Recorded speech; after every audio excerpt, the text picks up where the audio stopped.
easiest way is to quiet your mind altogether. And the way you quiet your mind is by meditating. And by meditating, we mean focusing on something that's not really an active thought. So it requires, or it's helpful, in the beginning especially, to sit in an environment where there's not a lot going on.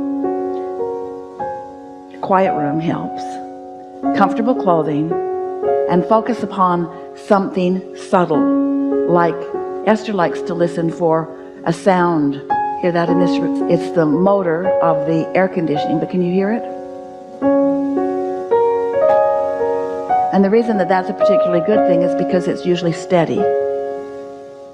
So if you just listen, just sort of enjoy what your ears can find with that. Or you can breathe, noticing your breathing in and out. Sometimes you can even find a ringing in your own ear or a sound in your own mind. But it's better if it's a steady sound, something that doesn't change and therefore doesn't distract you. And if you will focus there for just a little bit, you'll notice that your body will feel different as your mind sort of winds down, and you don't give your mind an opportunity to pick up on those vibrations that it normally would, because you're focused pointedly on something that isn't interesting but does have your attention. It's not so interesting that it takes you off on tangents, but it's interesting enough because it is something that you can focus upon. It is a thing. In other words, it's a manifestation. It's a sound that is manifesting, but it just doesn't amount to that much. As you focus upon that, you'll quiet your mind. And as you quiet your mind, a really interesting thing happens. Your tuner rises to the frequency of your inner being. It's like the cork, when you hold it under the water, isn't floating, but when you let go, it does. So it's like letting go of that cork, and your vibration begins to rise, which now puts you in sync. You know how a moment ago we were talking about how there is the point of attraction of your inner being, your inner mind, your soul source, and then there's a point of attraction of whatever you've got going on with your habits of thought. Well, when you quiet your own habits of thought, then your inner mind becomes dominant. So now you're right there with your inner being, and your inner being is wise enough not to begin introducing thoughts to you that are going to take you back over here. Your inner being will speak very generally to you at first, because there's no point in talking about that issue that you've got going on, because as soon as your inner being brings it up, you're going to go right back to that lower vibration because your habit of thought is so practiced there. So it will be more general. It will be more like a feeling of well-being. Sometimes you describe it as floating or euphoric or peaceful or satisfaction or contentment. It's just this subtle sense of well-being. Sometimes you'll have the sensation that you sort of want to move with some sort of rhythm that's coming from somewhere. And it's just this place of quiet allowing of yourself to resonate and be bathed by and touched by and integrated with this high frequency of who you really are. And once you do that, 15 minutes on Sunday, and then on Monday, and then on Tuesday, and then on Wednesday, don't go longer than that. Don't ask your mind to be quiet. It doesn't want to be, so don't push it until you're unpleasant. Just try it again tomorrow, and try it again tomorrow. It might take most of the 15 minutes to get there. You might only be there a minute or two or three. You might get there and want to stay there a little longer just because it feels so good. But what you'll notice after a few days of that soft allowing of your vibration to rise, you'll begin to receive subtle thoughts, because now you're in the receiving mode. Your mind is not active anymore, so you're not going to be thinking of things. You'll begin to receive these subtle thoughts of your inner being. And the reason we say subtle thoughts is because your inner being is wise enough to know what your path of resistance is. Esther remembers when she was a child, and her older sister would become so frustrated with Esther because Esther never seemed to understand when was not a good time to ask Daddy for stuff, because Jeannie understood his moods better. She'd been around longer, and Esther just kind of blundered in and asked for things at the wrong time. And then, of course, they wouldn't happen. In fact, trouble would usually ensue. And it took a long time for Jeannie to teach Esther, just cool your jets, just wait a little bit. Now's not the time. Trust me, now's not the time. Well, your inner being knows when the time is for you. Your inner being knows when you're agitated about something or when you're open to something. Your inner being knows what your beliefs are about everything that matters to you. Your inner being knows what things you want and what things you really don't believe, and what things you want and what things you're not quite so much in the way of. So your inner being will offer you impulses of thought. And when you receive the thought, you'll think you're thinking it, but you're not thinking it. And you know how you'll notice the difference between whether you're thinking the thought or whether you're receiving the thought from your inner being? When you receive the thought from your inner being, it always feels good. It feels like a good idea. It feels like something that you want to do. It's resistance free. And Esther, at first, when she began receiving these thoughts, she would think, that doesn't seem like a very important thought. It seems like Source would be thinking about more important things. But then she realized that Source is just offering her the thought of least resistance, the thought that she could receive, that she wouldn't immediately begin contradicting with beliefs that are in the way. And so after a while, once you meditate for 15 or 20 minutes every morning so that you've sort of set the tone of that, then what you begin to notice is that you don't have to be in a state of completely quieted mind in order to receive an impulse that's really a good idea.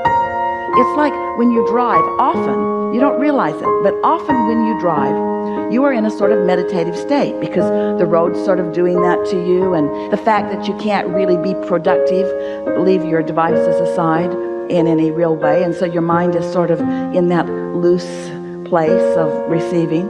And often you receive an impulse to change lanes or to speed up or to slow down or to take an exit, and that is absolutely a thought that is being generated and offered to you by your inner being, and you are the receiver of that thought. And so if we were standing in your physical shoes, we'd meditate every day, and we would orient ourselves to the subtleties of that inner mind, that inner being, until it's so not subtle that you're actually receiving movement, so not subtle that you're actually knowing unequivocally that that's the way you want to go. And so I've tried that, and it is hard for me to meditate because my mind is always going with tons of thoughts. I'm sure a lot of people are that way. How do you stop yourself from, if you've done it for a week, you start that measurement phobia, like I've done this for a week and I feel like I haven't felt it. Esther was talking to someone the other day who was saying something like that. And Esther said to this person the following words, which then that person really benefited by this because it made them realize that it is something that you're doing deliberately. Esther said, sometimes, depending on what's going on, I have to release a thought and then another thought and then another thought and then another thought. Sometimes your mind is just really active on things, and you just have to start over again and start over again and start over again. What was that I was listening for? Oh yeah, there it is. And then all of a sudden your mind's wandering. What was that I was listening for? Oh yeah, there it is. And then all of a sudden your mind's wandering. Oh, what was that thing I was listening for? In other words, just stay after it, because it doesn't have to happen much before you make the connection between you've quieted your mind and you did get a piece of that. So all that's in the 15 minutes, even if you feel like I'm restarting and restarting. And if you've been sitting there for 15 minutes, which is the amount of time that you've allowed, if you need to then leave and go somewhere and you realize that you haven't reached it, you may get more and more aggravated as you say, I'm not there yet, I'm not there yet, I'm not there yet. Don't do that to yourself. Just say, enough for today, and get up and go. But it is our promise to you that when you sit to focus upon some sound, your mind will quiet. Your mind will quiet, and your inner being will help you too. Your inner being's right there with you. Your inner being is helping you in this vibrational adjustment. You've just got to allow it. And so just be easy about it. Don't make it work. And don't keep telling the story that it's hard. Because if while you're in your not meditating state, you say, I can't meditate, I just can't meditate, it's hard for me to meditate, my mind won't quiet, well then it's going to be hard for you when you sit to do that, because you've just activated a vibration that is working against you. So begin saying things such as, when you go to bed at night, do you toss and turn for hours? usually, because my mind's going about stuff, yeah. So that's not a really good idea to use that. So I try to do a lot of appreciation. Do you ever watch television? I've really cut back on all the news. Do you ever watch television? Netflix. Do you ever lose the plot in a movie? Wait a minute, who's that? Do you ever not hear what they said and want to rewind so that you can hear what? Are you ever distracted from something that you're focused upon?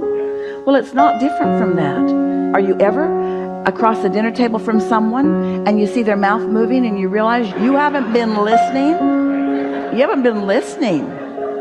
You're smiling and nodding, but you haven't been listening.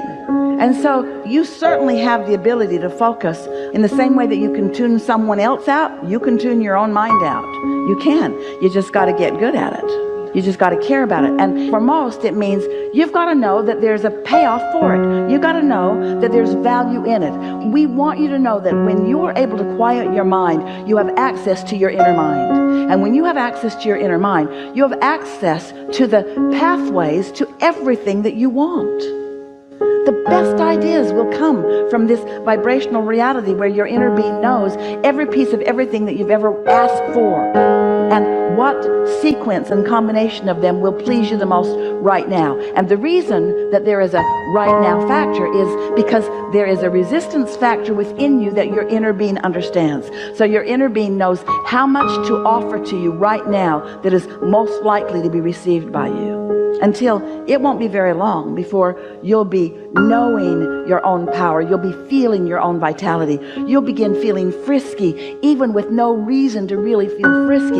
You'll feel like celebrating even though the manifestation hasn't come, because you can feel you're on the way. That excited anticipation of something unfolding. Yeah. So when I'm trying to meditate, sometimes I'm going to fall asleep because I'm tired. Is it okay Before you go further, we want to help you with something, and then we want to hear your full sentence. When I'm trying to meditate, when I'm trying to do this difficult thing, when I'm efforting. So just soften that a little. When I'm sitting with the intention of relaxing into meditation, when I'm allowing myself to meditate, just use softer words.